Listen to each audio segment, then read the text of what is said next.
এখানে একটা জিনিস আপনারা লক্ষ্য করছেন, এই যে খালের ওয়ালটা দেওয়া হয়েছে, এই ওয়াল দেওয়ার ফলে যে সীমানা রেখা তৈরি করা হয়েছিল কাছাড় মার্কেটের, প্রথম যখন কাছাড় মার্কেট বা এই এলাকাগুলো যখন ডেমার্কেশন করা হয়, ভাঙ্গা হয়, এখন প্রায় 10 ফুট জায়গা ছেড়ে ওয়াল নির্মাণ করা হয়েছে।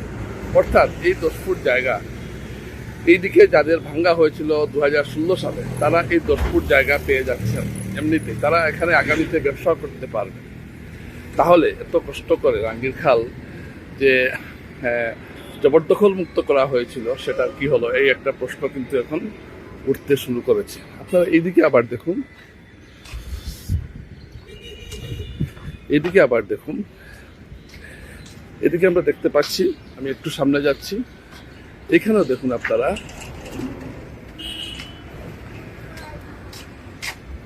এখানেও একটা দেখার বিষয় যে এখানেও প্রায় ওয়ালের মাঝখানে দেখুন আপনারা ফাঁক রয়েছে, যে দেওয়ালটা রয়েছে সেই দেওয়ালের মাঝে ফাঁক রয়েছে। অর্থাৎ এই জায়গাটাও, এইখানে যারা যারা আগে দখল মুক্ত করেছিল, বাড়িঘর ভাঙ্গা হয়েছিল, কাঠের দোকান, ফার্নিচারের দোকান ভাঙ্গা হয়েছিল, তারা কি দোষ করলো, আবার এই জায়গাটা বেরিয়ে গেল। তো এটার অর্থ ঠিক বোঝা গেল না।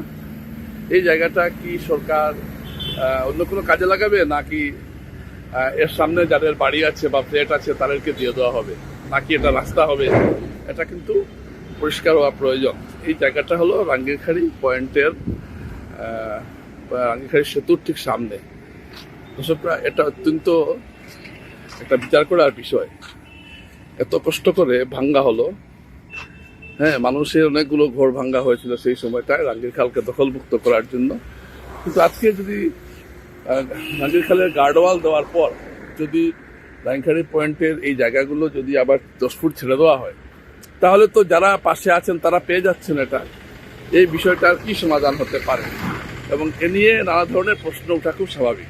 রাঙ্গিরখাড়ি পয়েন্টে রাঙ্গির খালের গার্ডওয়াল নির্মাণে প্রায় 10 ফুট জায়গা ছেড়ে দেওয়া হয়েছে। এর ফলে এই ড্রেনের পাশে যাদের বাড়িঘর, ফ্ল্যাট, দোকানপাট, তারা এই 10 ফুট জায়গা পেয়ে যাচ্ছেন।